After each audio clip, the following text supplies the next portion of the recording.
Hello, everybody. How you doing? It's Damon yet again, and honestly, I will be recording some videos now and over the next few days because during Christmas week I might not be able to make some. So, and today I wanted to make it a list, a wrestling list, wrestling related list.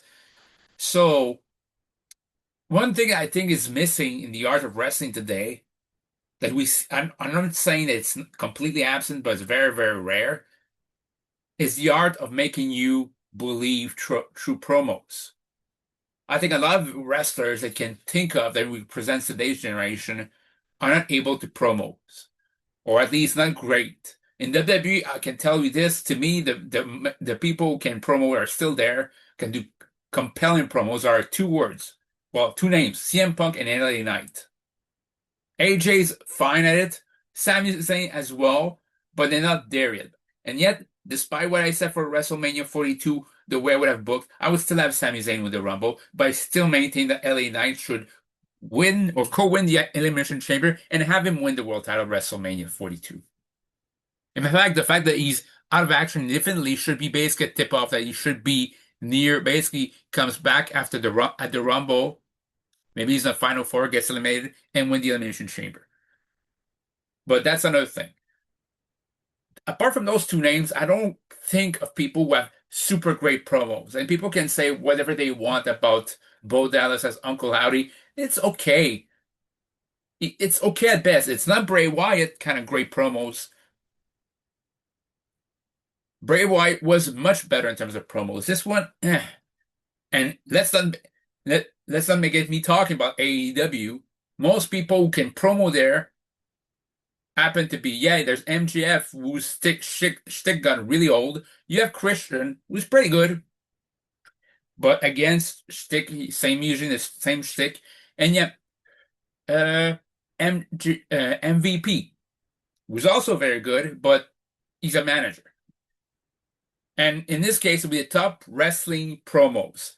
So any managers are not on there. So I'm sorry because Bobby Heenan would be on there easily. He'd be in the top five. But I can't because if it's not a wrestler, at least he's not doing those promos as a wrestler. He did it as a manager, and I can't do that. So my list will consist of people, quite frankly, even the match is horrible. It doesn't matter. It makes you want to see the match just the way they talk about it. And that's what I miss about old time wrestling. It's like a lot of them, one of it, I mean, Hercules could do a good promo. Demolition did a very good promo. I mean, and they made it believable. They wouldn't say, "Oh my God, it'd be your last match." No, we're gonna beat you up. You're gonna hurt, and you're gonna remember us. It's like, hey, you fulfill that promise. Win, lose, or draw. And I think that's the something that's missing in a lot of wrestling.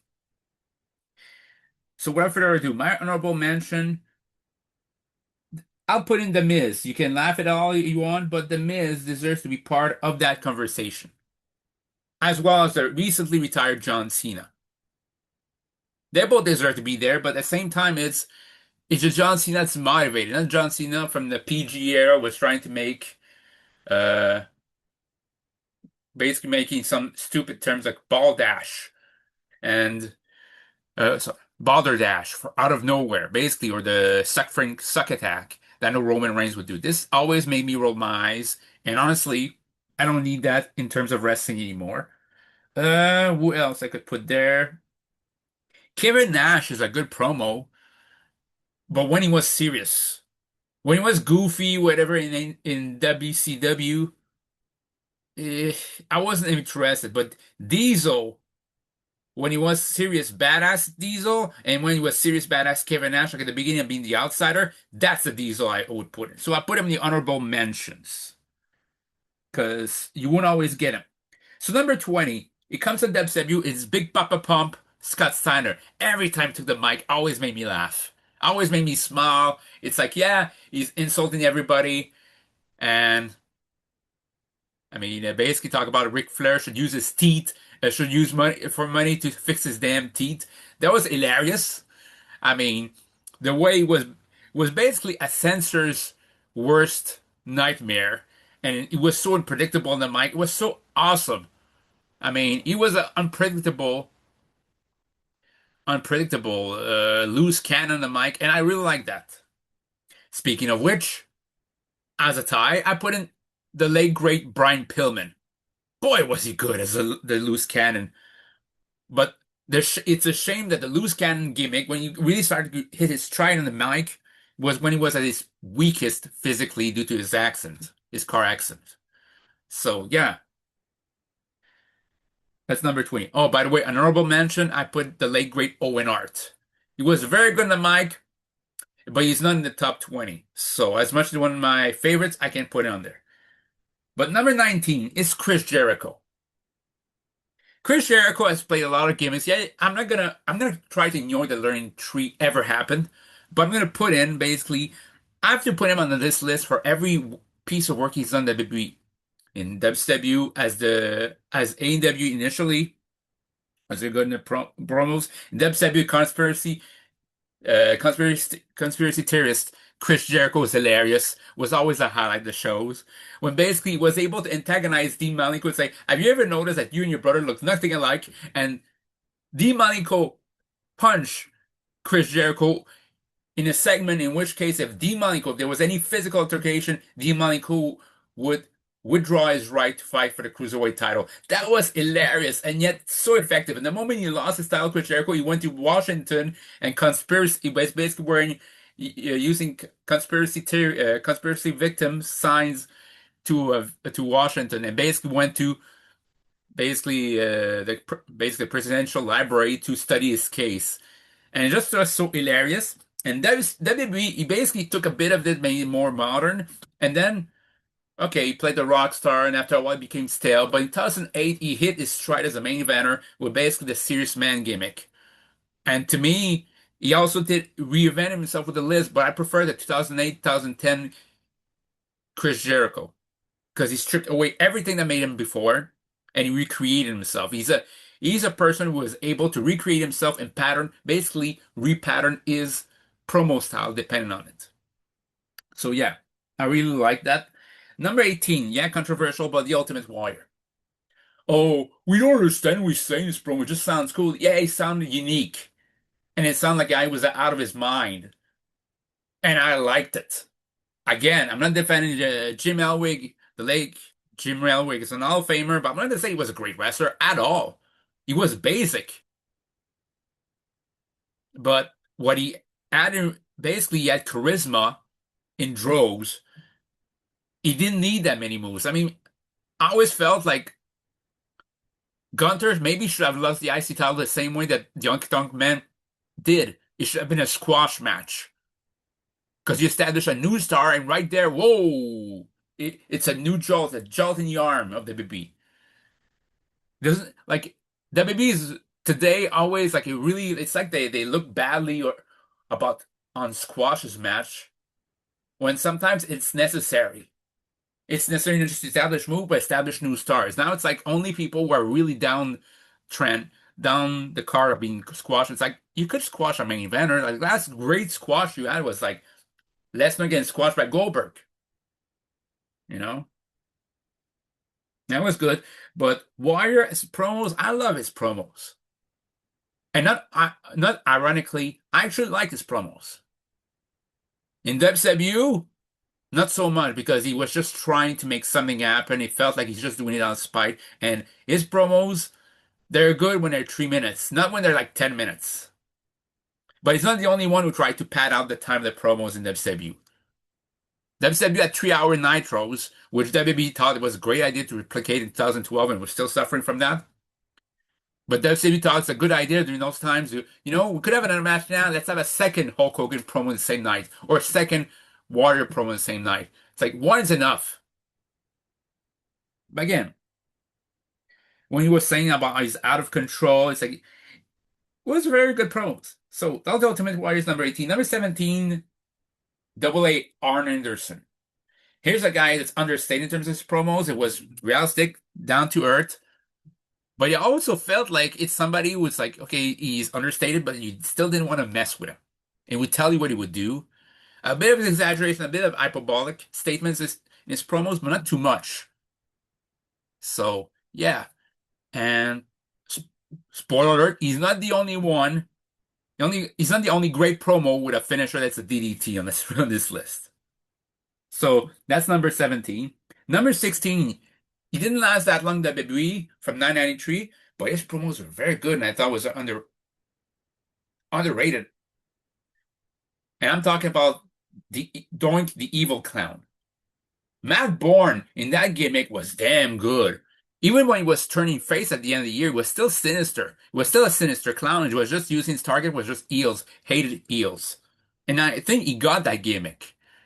He got it that he shouldn't basically completely turn very funny, basically, or very funny. He just should take out his anger onto the heels. But the promos, I like how he knew the character was sometimes he would laugh, and then basically the laugh becomes a frown and a psychotic frown. It's like he dissociated himself. There was dissociation. His personalities there, and I really loved that gimmick. And it could have been so much more. I always felt like Undertaker versus Doink could have been a possible WrestleMania match. It would have been better than basically Undertaker versus Giant Gonzalez. Why? Because it's the equivalent of Undertaker was basically the equivalent of Batman versus the equivalent of Joker. Undertaker versus Doink was a match that could have happened at WrestleMania 9. And if I do a rebooking visit video, that's exactly what match I'm going to put on. I mean, those promos were it shows the psychologically disturbed side of Doink. It also says basically that, not only delusional, but it felt like a guy who became a clown because he had a complete psychotic breakdown. And it felt the promos it was hinting, at least the storyline, it felt like a an average wrestler who was burned by the wrestling business, especially WWE, who went back to WWE after having a psychotic breakdown and was trying to get it, basically, was trying to get back to WWE. And it felt like he could have done this without explicitly saying so. So yeah, there's many things he could have done with Dong the Evil Clown, but Dong the Good Clown, nah. You can still have him at babyface, but still being evil. But the promos were excellent. Number 16, 15, woo! It's Ric Flair. Now, some will be surprised I'm putting in on that spot, but I love promos of Ric Flair, just like his wrestling match. You've seen one, you've seen them all. It's like, I prefer his promo. If it was just the Playboy gimmick, it would might not be in the list, but when he was angry, like with Eric Bischoff, when he was angry, it didn't feel like Nature Boy Ric Flair, it just felt like Ric Flair, the man. This is when I really loved those promos. This is when I thought I was invested. So yeah, he knew how to convey his emotions. He knew how to basically show his intensity, and sometimes know, hey, I might be the leader of the Forestmen, but it's not about the Forestmen. You're not gonna get the Forestmen to interfere there. It's me against you. For example, Eric Bischoff. I don't need the Horseman. I just want to get my hands on you and make you pay for everything you've done to me. That I loved. That's Ric Flair. Number 14, another Playboy, or at least millionaire gimmick, the Million Dollar Man, Ted DiBiase. I'm surprised that any time they never considered try to make Million Dollar Man a face. It might have worked, maybe not, but it's preferable as a heel. But yeah, it was hateable, but his promos were always kind of rationalized. I mean, Hulk Hogan, the character, basically tried to vilify Million Dollar Man Ted DiBiase from giving him like the equivalent of a huge amount of money to just hand him the title. And I thought his character could have just considered it. He wasn't trying to demean anything. He was just saying, hey, buy the title, but you're gonna have as much money as you want as long as you give me the title. And Hogan, being the selfish glory hog, said no. So what an evil crime that Ted DiBiase did. So the thing that was evil about his character is trying to buy off everybody. His only solution to solve any problem is money, but he was still a very good wrestler, a very talented wrestler. And yeah, I thought he's basically the very evil, super rich guy against everybody else with more average size. So basically, it's a beginning of the Mr. McMahon thing. But I really like the promos because they were still, from a point of view of being rich, but also the character made you realize, or at least through his promos, that he's not He's not basically a person who doesn't know how to wrestle. He's very proficient in wrestling. As he was saying, he's flush with talent. He has wealth and experience. So little things like that that I really like. But he's not above basically buying somebody out to win a match. So yeah. And so yeah, that would be this. Number 13, it'll be his antagonist, Hulk Hogan. And the reason I'm putting Hulk Hogan is not just for the what you gonna do, brother, is because he had different kind of style. As a promo, in AWA was more intense. In WWE become basically what you remember about him. You know something, brother. You know something, Mean Gene. And then, which were very enthusiastic and basically made you feel basically everything that he was fighting against, everything he was fighting for. And in WWE, when he became Hollywood Hulk Hogan, the leader of the NWO was still different. He became complete antithesis of the immortal Hulk Hogan, and he became a coward, an egomaniac.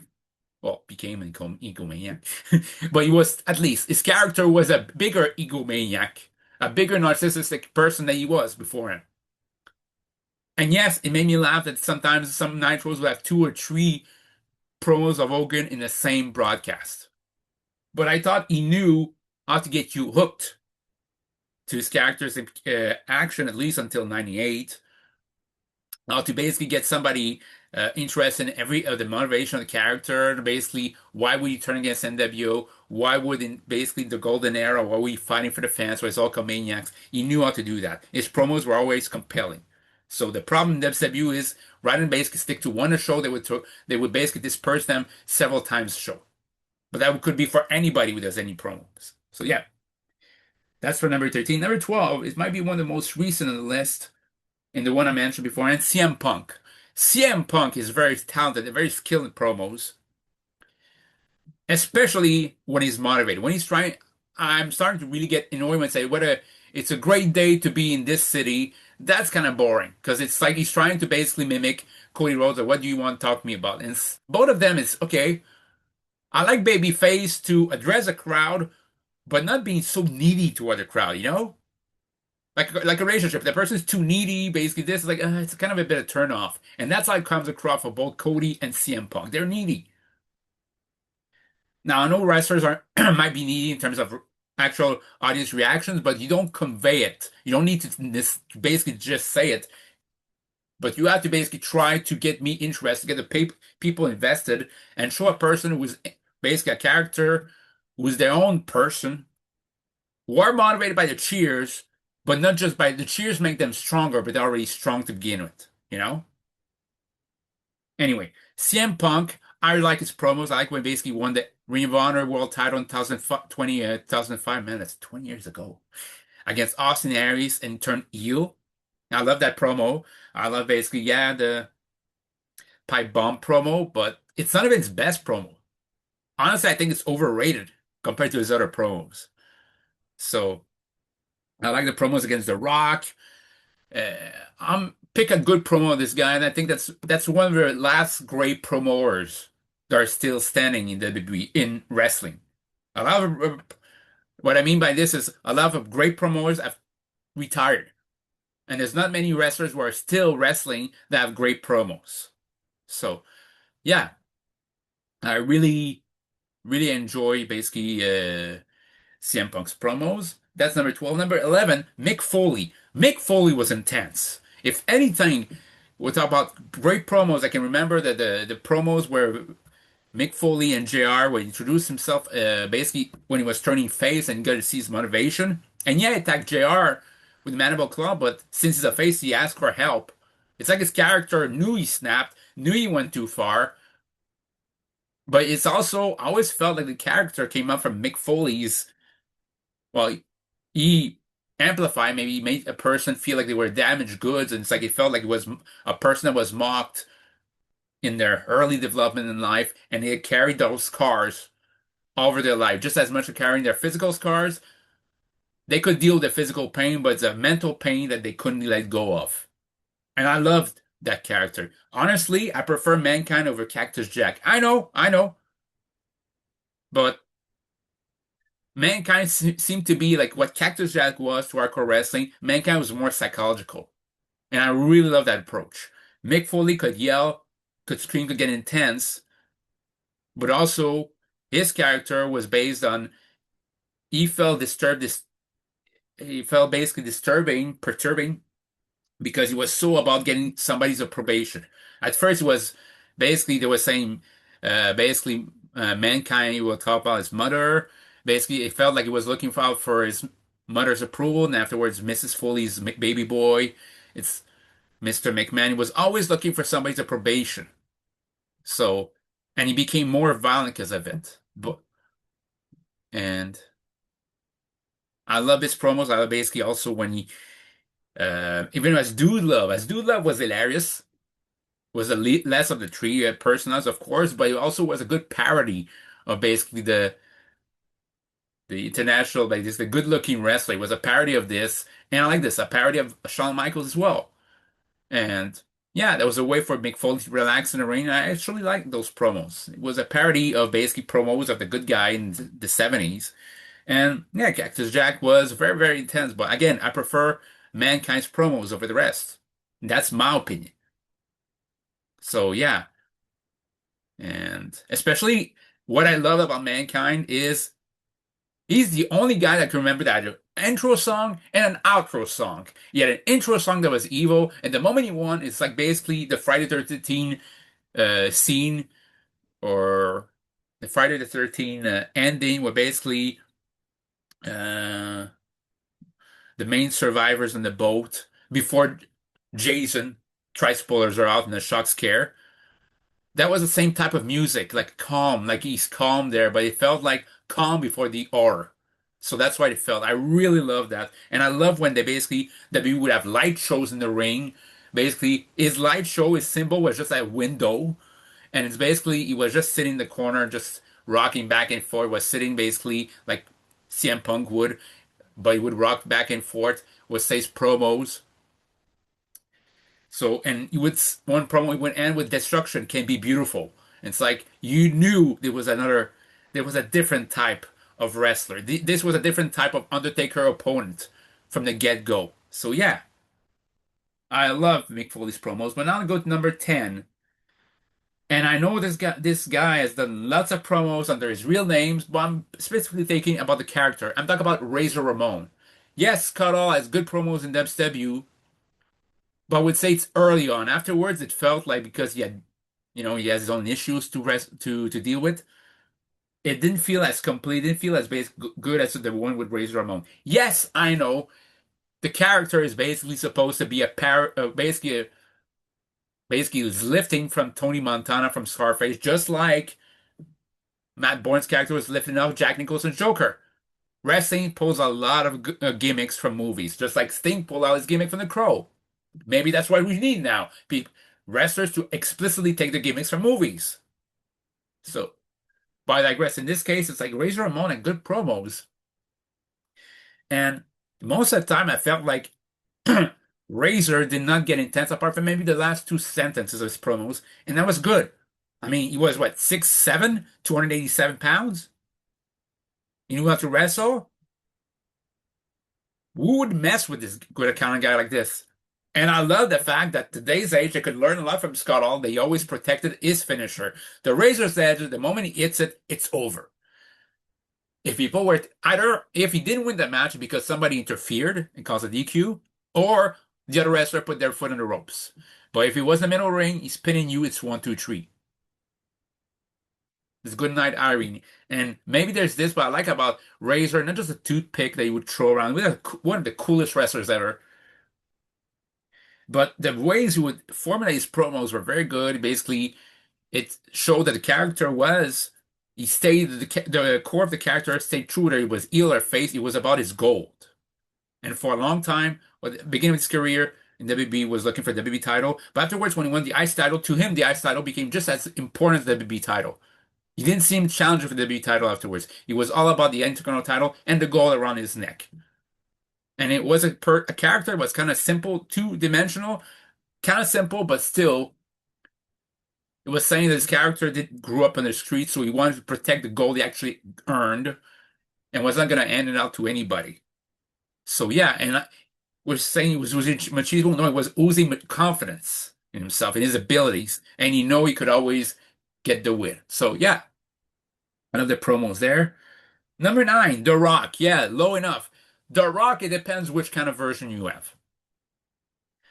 I love the Nation's Rock. To me, that's my favorite era of Rock is The Rock and the Nation. He was trying to innovate, was basically not getting too much in the same cliche territory. Corporate Rock was also very good, but from 98 to 2000, I really loved The Rock. I actually like Rocky Maivia, to be honest with you, but I prefer as The Rock. But when he came back for 2001 for the Invasion, 2002, he bec regardless of his Hollywood career burgeoning, and he made the right choice. Like people can complain about it. Even back then, I thought it was ridiculous they would boo him for taking a movie role. But his character was stale. From 2001 2002, he's just playing the hits. So when he became Hollywood Rock, oh boy, the promos were outstanding. It was hilarious, but also showed a character, a certain determination, a persistence that can basically range from heroic to downright disturbing. The persistent about he needed that win over Austin at WrestleMania 19, nearly bordered on disturbing, which is what you want as a heel. The fact that basically you went from in 1998 from hating Mr. McMahon to loving him the moment he won the title via a screw job at Survivor Series 1998 was also disturbing. But he always knew how to basically have a good line to make people laugh, basically make people chant along with him. And even today, with the final boss gimmick, he knows how to basically make sure that people are interested. The Mama Rolls promos, I felt like, man, Rock has not been that motivated in promos in a long time. You know, from 2003 afterwards, I felt like since 2000, from 2003 to 2024, he has not been motivated to promos until this. So in a way, that whole situation with Cody brought out the best decision that could happen, turn the Rock heel and make him motivated again. That's number nine. Number eight, Mr. McMahon.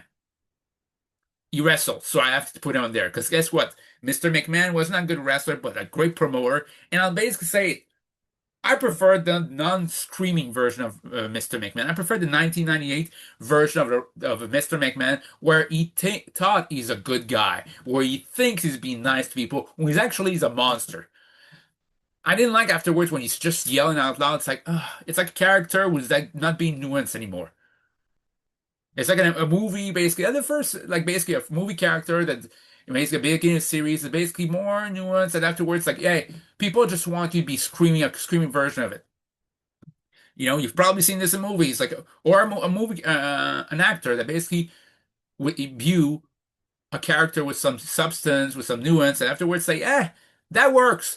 We want you to play the same character for forever. And then they became basically a parody of the character they were trying to do. I feel like Mr. McMahon eventually became a parody of the original Mr. McMahon. I like basically who would say something like he was trying not to curse and was saying basically uh people say it's BS if you know what I mean. I say it's just wishful thinking. Trying to be very, very smart aleck. So I really like that. So yeah. And things like that. I really like the 1998 version of Mr. McMahon. That's my favorite Mr. McMahon. Like I remember like basically when Shane McMahon say, isn't it funny that we're so much alike after all? It's like you see both male McMahon crying, and it's like then it's like Pat Patterson tries to hug him, it's like get away from me. And it's like Vince is crying, and then also it's like if you believe that Vince McMahon got exactly what he deserved, give me a hell yeah. And you went from crying to say, I hate you, Austin. That's the kind of the McMahon that always made me laugh. So yeah, I like Mr. McMahon promos. So the number eight, but there since he's not actual full-time wrestler, I cannot put him higher than this. Number seven, another promo that can make me that can be intimidating or hilarious. Psycho Sid. Sid again is not the best wrestler in the world, but his promos every time he's on the mic with his hair wet all over the place and basically looking like he's 2, 3 steps away, 2, 3 breaths away from just completely snapping, to me can be intimidating or downright hilarious. And I also like, by the way, the camera. The camera always zoomed in like this from the basically from like making me think that he's a bigger giant. He's already a giant, but it's a bigger giant than he actually is. That that camera angle needs to come back. but his promos were very, they're not always the most eloquent, but they were short, simple. Like we'd say, short and simple.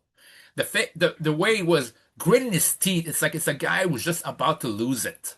And he's trying not to lose it. It's like his character's trying not to lose it. Just doing a promo to him is just intense. It's just exhausting for him not to lose it. And I thought it was hilarious and also emblematic of the character, Psycho Sid. And yeah, it's you see him in the ring, then he goes and he would laugh to himself.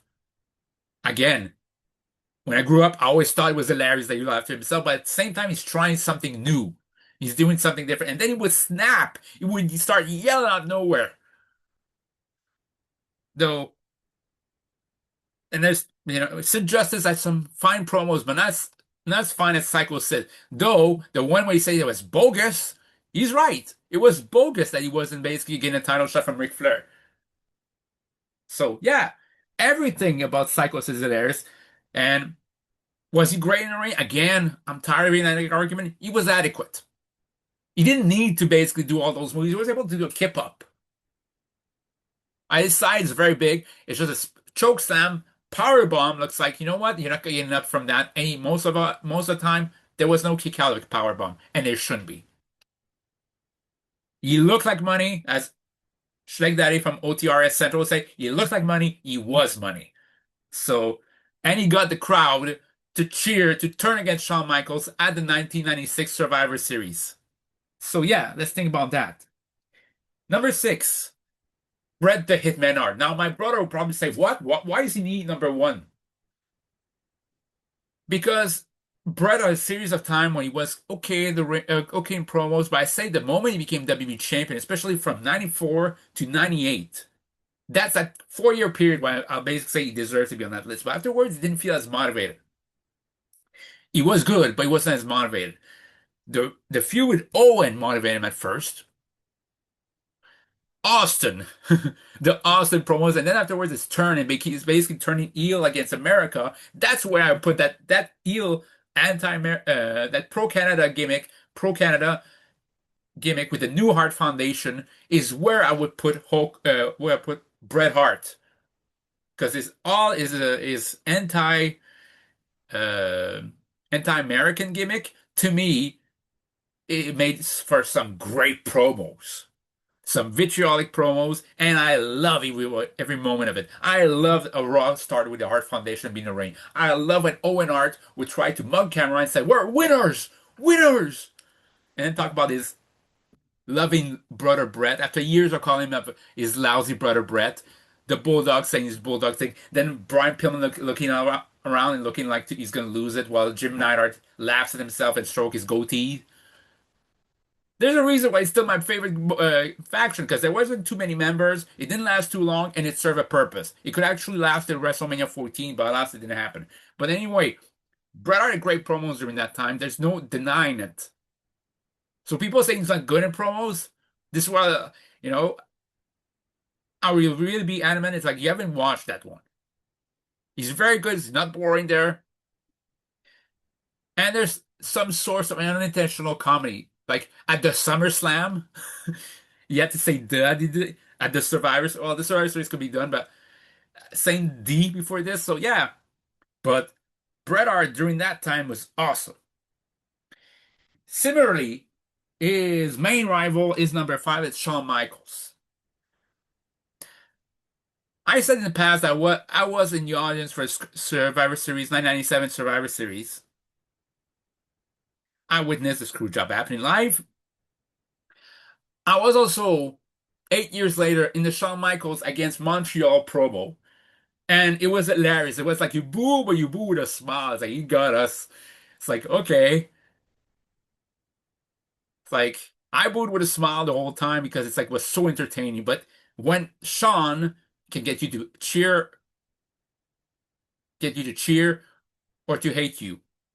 And here's a guy who at first when 992 I've seen some of the promos was still good, but wasn't great. They get better and better and better.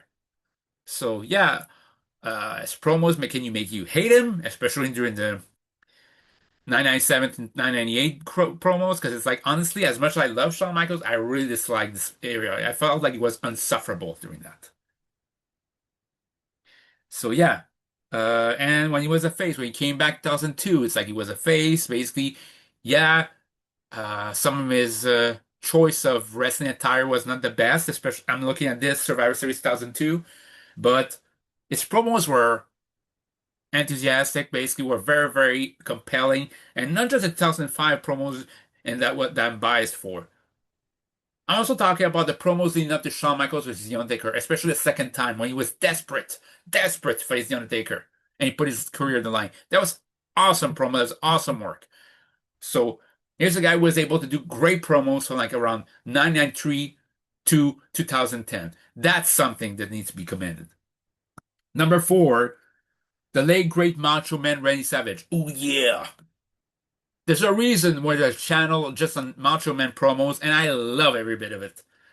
Every time it felt like a different promos would say something else. He basically would be freaked out of his own mind. Like one promo they decided, oh wow, freak out. Always makes you laugh at the way it ends. It's like it felt like what happened there? And he would say, I don't know, it just happened. So yeah. Do I need to say more about the Macho Man Randy Savage? The reason is voice. Number one is voice. Is iconic.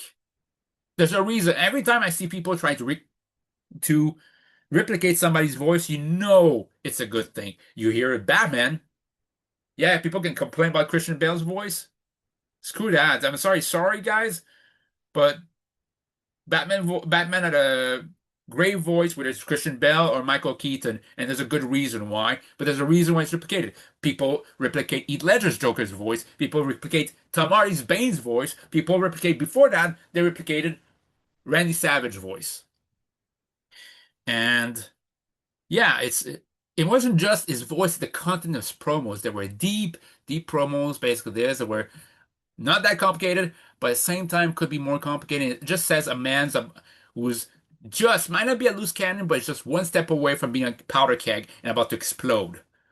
So yeah, even when he's calm, he's not. He's just barely holding it in. So yeah, and he was the same as a heel or as a face, but as a face, he wasn't just fighting for himself, he was fighting for the honor of his wife, Elizabeth, he was fighting for his friends, he was fighting for his legacy. I mean, yes, the Macho Man feud in 1992 before facing up against Ric Flair. In fact, even against Ric Flair, 1992, just the whole year, he's not just fighting for him, he's fighting for Elizabeth's honor. That was Macho Man Randy Savage. In 1994, after the divorce, when he was facing Crush, it was a promo that basically was unlike most promos I've seen with Macho Man because it wasn't basically Macho Man character. It was Macho Man was Randy Savage the man because he wasn't fighting for the championship anymore. He was fighting for his dignity. He fought against going out, going out a whimper. He wanted to basically go out the way he was supposed to. He was wanted to decide how he goes, and it was his last WB match at WrestleMania 10, which might have been the greatest match of the show. It was the third best match of the show, and it needs to be recognized as such. He might have stolen the show because of Shawn Michaels, Razor Ramon, and the Hart Brothers, but if it wasn't those matches, he would have had. And that's still very good. And Macho Man Randy Savage promos to me transcend all time, all ages, because he knew what to say. So yeah, number three, Rowdy Piper. I can't put on a list. I cannot just say that I can put on a list. He's the recipient of the first ever WrestleMania main event. And there's a reason why. Every time I listen to his promos, you see a guy who seems like to be a bit nuts. And that's fine because he's in the wrestling business. So there might be a reason why. But it's a guy who could back up his claims. Yeah, he was a coward, but when he was forced to fight, he could back up his claim against the toughest guys there was, which is Hulk Hogan, could be against Jimmy Isuka, could be against Bruno Sammartino, Pedro Morales, you name it, he could back it up. And Roddy Piper always felt like he's like basically, we're talking about basically Psycho Sid just holding it in. This guy felt like Roddy Piper didn't hold it in. He was just all over the place. His character was just this, and even as a 1986, he departed from WWE, he just comes back. He's acting like a heel, but people cheer like crazy. They treat him as a baby face. People think it's a recent phenomenon that, that fans would turn somebody face. No, it happened with Roddy Piper in 1986. Even PWI accorded him uh, the award for most popular wrestlers over Hulk Hogan. At the time, that Hulk Hogan was so super popular that nobody could compete with him at that time. But Roddy Piper did. And when he turned face, he didn't change who he was. He was still basically the troublemaker he used to be. He just took it on everybody else. It's like basically he was basically what Eddie Guerrero became later. So yeah, I really, really love this promos. It's always like felt like a person was standing up his own 2 feet, was trying to basically carve out his own niche, his own legacy, but would not let himself be stepped on regardless. Number two, Stone Cold Steve Austin. I mean, every time, especially 96, 97, because I felt 98 good, but it's like 96, 97, it became psychotic Austin, basically cold-blooded Stone Cold Steve Austin. Sorry. Because he was trying to methodically take down everybody who saw in his path. It's like years of frustration from WCW, and it just reverberated. It echoed in his promos, and I thought it was great. Now, I'm not going to say that, this character should hang on to this anger for many years, but because it might not be healthy, psychologically speaking, but his character could see I was passed over for many years. Now it's my time. Maybe the attitude I had before was not conducive to go higher in the business, but now it is. Now it's my time, and I'm ready and willing to basically beat everybody up until I get my way. And that's what happened. And then at WrestleMania 13, do I need to explain the double turn with Bret and Austin? And even then, from 97 on, the rest of 97, it didn't change. It was the same ass kicking machine and would hit everybody with Stone Cold Stunner that was around. You were in the ring, you could get Stone Cold Stunner. JR, Jerry Lawler, Sergeant Slaughter, Vince McMahon, all of them tasted the Stone Cold Stunner. Hell, I think it's just about the whole roster that year got a Stone Cold Stunner. I mean, I love his Titantron was basically him hitting a stunner, but Jim Johnson made sure that every stunner accordingly matched the tempo of the music. That was brilliant. And Stone Cold Steve Austin there, it's like his promos hinted at some frustration, but he also said he's not about to kiss up the fans. I thought that actually made him more, that made people want to cheer him more. And I kind of it's a badass ass kicker that takes no crap from anybody. And lo and behold, that's the kind of new super baby face that the WWE needed. Maybe it's the 90s in us, but it's like I'm thinking sometimes we need that kind of person to that kind of a character again.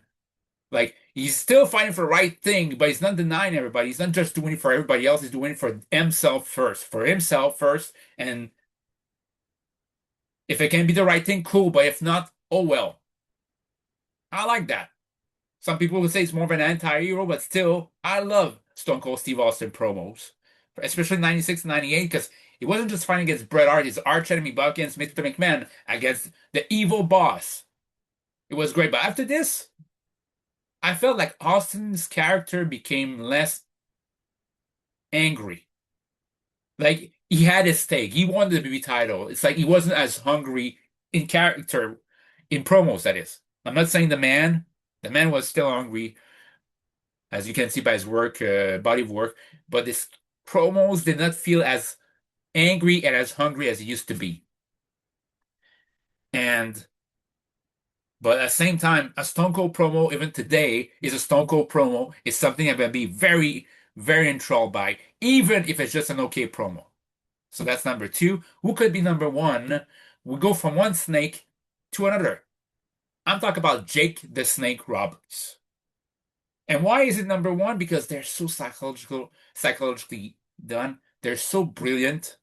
And like what I'm doing right now, he doesn't yell or talk loudly. He just talks like this, but with a microphone. And you listen. When at a time when everybody else, he talks. And it felt like basically a very disturbed individual, very disturbing, psychologically disturbed, more disturbed than people who yell. Where everybody else have to have anger issues, he doesn't seem to have an anger issue, just seems to be a disturbing individual. Even as a babyface, he was disturbing.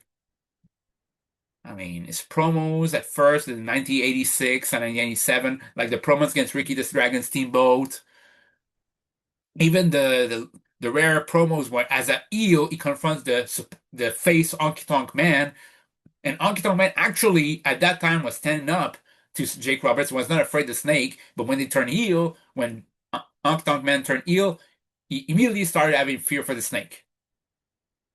But Jake Roberts knew how to portray his character. It's like he wasn't the biggest, he wasn't the strongest. I would just say he was the sickest. And he was able to convey his character in his promos.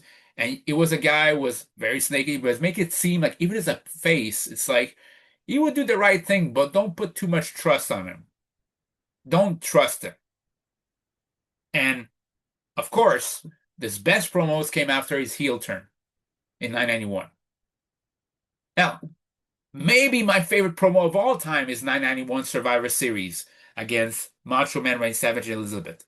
And think about it, my best promo of all time might have been a promo with a guy wearing a sweater, leather pants, and cowboy boots, like a fashion faux pas, as if there ever was one, to wear a promo. Other people would have gotten laughed at, showing just leaving the house like this. Not Jake Roberts. Jake Roberts could pull out that promo and, oh, he means business. Oh, he's sick. You got to be worried about this. He did it because he could. Every promo of it, his promos in WWE felt like they could basically be written. You know, it can be written in a book for short stories. Every one of those promos. There were maybe it's because maybe because I do a bit of writing on my own, but I feel like all of his promos could basically be. It's like it felt like it was an Hemingway that was writing promos. Like all coherent, all beautiful in terms of literal, in terms of a literature sense, twisted but beautiful, and yeah, it felt like he could basically write a book just on his promos and the origin of his promos. You know, he knew how to do a promo. Basically, I'm surprised it was just music that inspired him because I thought maybe maybe Jake Roberts, the man behind the character of the Snake, could actually maybe get some inspiration by reading books because it felt like more cerebral than others. And you need to yell. You just need to speak. You just need to basically say what he's about to do. And even the promo against the WrestleMania 6 promo against Ted DiBiase is maybe his best promo as a babyface. How Ted DiBiase will be wallowing the muck of avarice. Or even his WrestleMania 8 promo against The Undertaker. That's saying the snake in the bag was just a toy. He's the real one. It's like things like that. It's just why? Why I love his promos. You can basically, hey, right now you could actually have a show, a 2-3 hours show of Jake the Snake Roberts, just his promos, not even his match, just his promos, and I'd be satisfied.